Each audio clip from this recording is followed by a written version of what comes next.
Hello and welcome to the first ever DMA compliance webinar. Thank you very much for attending today.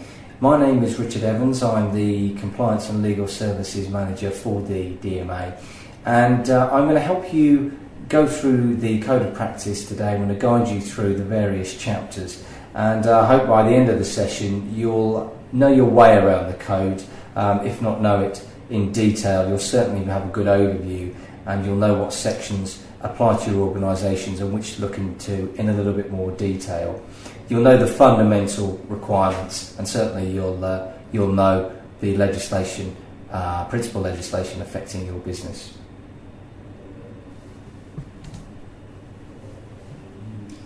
So the DM Code of Practice, first thing to say is it's new. We have a new Code of Practice. This was the 4th edition, launched on the 8th of July 2010.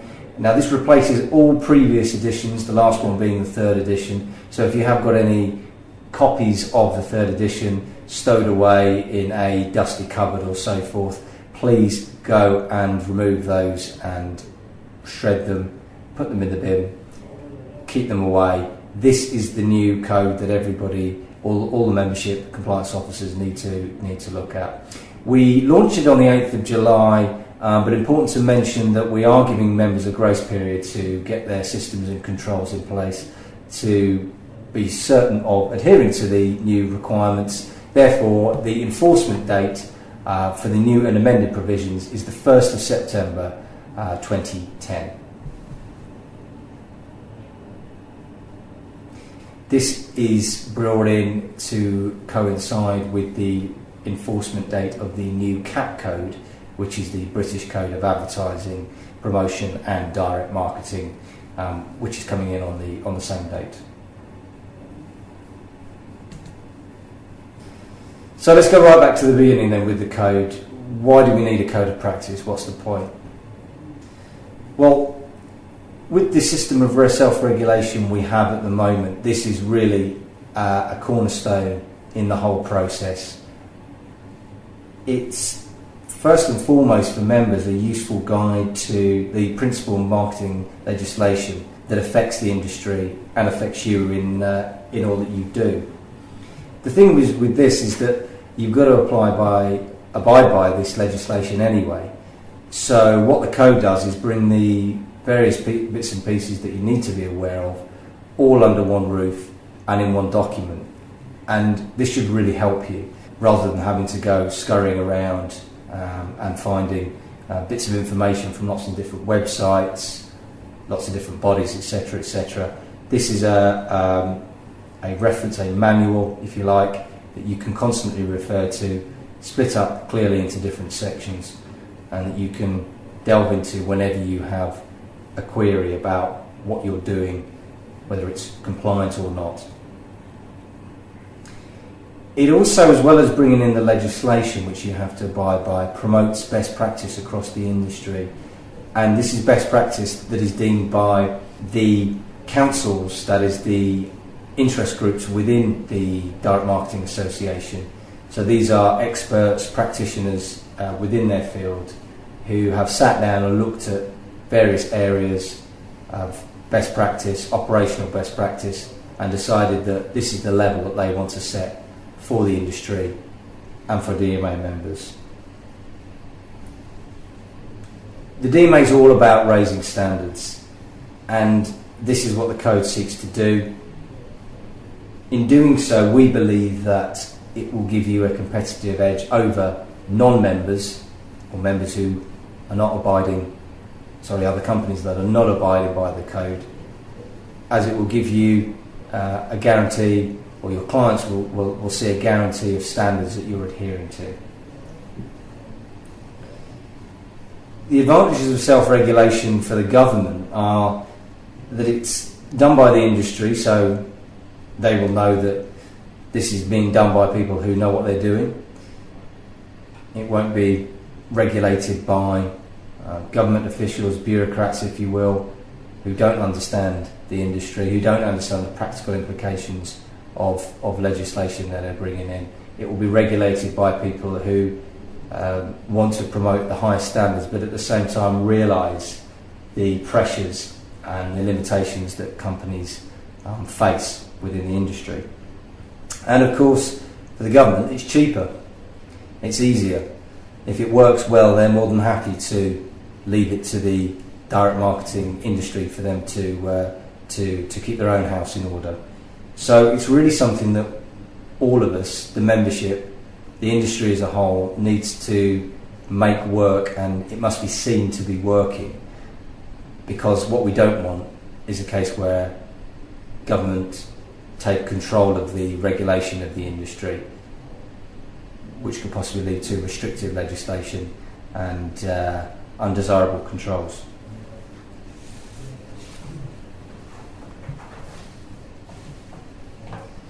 So how was it put together? Way back when the first edition took place, it was compiled by interest groups at the DMA. These were at the time known as hubs. I think this was in the early stage of the formation of the councils. And they sat down and got together a manual, the code that they wanted to put out to membership and promote and get members to abide by. They couldn't do this on their own, of course. They needed legal input expertise, which they received from the legal department at the DMA, and still do in further editions. Also, the compliance team has an input. Some consultation where necessary with other trade bodies, other regulators. There are, as you will find out through the course of this talk, there is overlap with other trade bodies, regulators, such as the OFT, the Office of Fair Trading, the IPM, the Institute of Promotional Merchandise, the ASA, the Advertising Standards Authority, who have a committee which comes and develops the CAP code and all future revisions of that. Once the consultation has taken place by the interest groups with input from lawyers, DMA in-house legal team, compliance teams, consultation taking place with other trade bodies, other stakeholders, it is then sent to the DMA Governance Committee for final sign-off. And the Governance Committee sits and regularly meets at the DMA. They authorise, as well as the code, other best practice documents, and are made up of representatives from the councils, as well as some legal representatives and other stakeholders involved in the industry.